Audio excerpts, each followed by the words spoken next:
अच्छा, उसके बाद आ जाता है आपका डिसिप्लिन।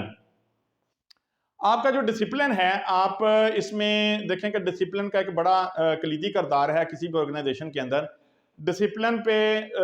बात मैं करूं तो इंसान का डिसिप्लिन जो है, वो कहते हैं कि उसकी अगर इंसान की जो अपनी ज़ाहरी ज़िंदगी है जो वो इस वक्त दुनिया में गुजार रहा है, अगर वो इसमें डिसिप्लिन पैदा कर लेते हैं ना, तो आप यकीन करें कि फिर जो ये ज़िंदगी है जिसके अंदर वो सफ़र कर रहा है, और ये एक ही दफ़ा की मिली हुई ज़िंदगी है, तो इसमें वो डिसिप्लिन जो उसने 24 घंटों में, जो मालिक कायनात ने 24 घंटे का एक दिन रात है उसको डिवाइड करते हुए उस टाइम टेबल के अकॉर्डिंगली अपनी ज़िंदगी गुजारना शुरू कर दी, तो वो यकीन करें वो अपना जो एक ज़ाहरी ज़िंदगी गुजार रहा है और जिस ऑर्गेनाइजेशन या अदारे के लिए वो काम कर रहा है, वो डिसिप्लिन अडॉप्ट करने की वजह से उसको ना सिर्फ उस अदारे में भी एक रिस्पेक्ट का मुकाम मिलेगा, बल्कि वो जिस माशरे में सफ़र कर रहा है वो माशरे में भी उसको एक तमीरी रोल के तौर पर लेके उभरेगा। डिसिप्लिन जो है वो इंसान के अंदर एक बहुत अहम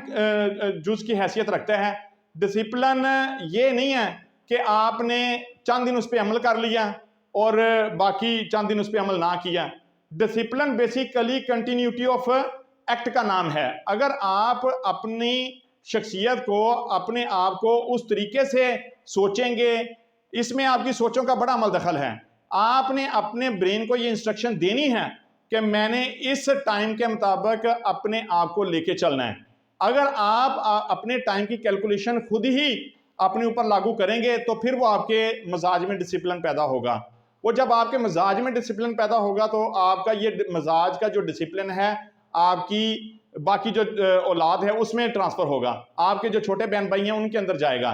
तो ये डिसिप्लिन का जो एक सोच है जो आपके अंदर पैदा हो रही है, वो अगर आप जब अपने दूसरे जो टीम मेंबर हैं उनके साथ जब आप मिलकर काम कर रहे हैं तो उनके अंदर भी ये डिसिप्लिन का रुझान पैदा होना शुरू हो जाएगा। क्योंकि डिसिप्लिन अगर आप अपनी जात से शुरू करेंगे तो फिर ही कोई दूसरा देख के उसके मुताबिक आपको बिहेव करेगा। अगर आपका अपने साथ आप सिंसियर नहीं है तो आप दूसरे के लिए कैसे सिंसियर हो सकते हैं? आप दूसरे को डिसिप्लिन के कायदे कानून के मुताबिक कैसे लेके चल सकते हैं? इसलिए वो नौजवान दोस्त जब भी किसी ऑर्गेनाइजेशन का पार्ट बने तो कोशिश करें कि जो उस कंपनी के डिसिप्लिन्स हैं, जो उसके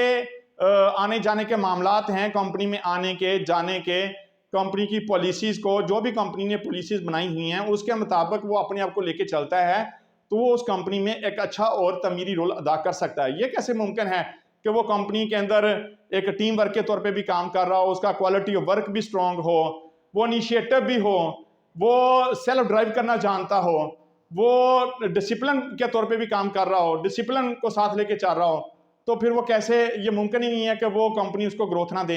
वो कंपनी 100% उसको ग्रोथ देगी, वो उसको लेके सामने आएगी, ताकि क्योंकि कंपनी तो ऐसे नौजवान दोस्तों को जो कंपनी के लिए एक बेहतर इन्वायरमेंट क्रिएट करते हैं, कंपनी के लिए सोचते हैं, कंपनी में एक अपना इनिशिएटिव लेते हैं, एक टीम वर्क के साथ चलते हैं कंपनी को, तो कंपनी भी डेफिनेटली उनके लिए वो तमीरी रोल के तौर पर उनको लेके सामने लेके आती है। तो नौजवान दोस्तों, आपने ये कोशिश करनी है इन चीज़ों को, ये जो परफॉर्मेंस मैनेजमेंट प्रोसेस जो मैंने आपको समझाने की कोशिश की है, इस परफॉर्मेंस मैनेजमेंट प्रोसेस में से जब आप गुजरेंगे तो आप अपनी कंपनी के लिए एक अहम रोल अदा कर कर उभरेंगे।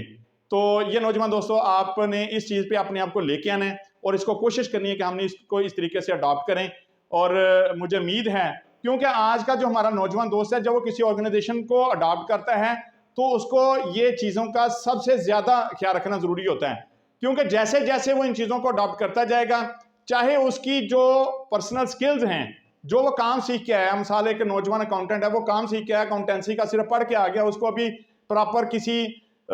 इम्प्लीमेंटेशन प्रोसेस का नहीं पता, लेकिन ये वो जो परफॉर्मेंस मैनेजमेंट प्रोसेस है, जब वो अपने आप को इसमें से गुजारेगा तो वो डेफिनेटली वो उस कंपनी के लिए एक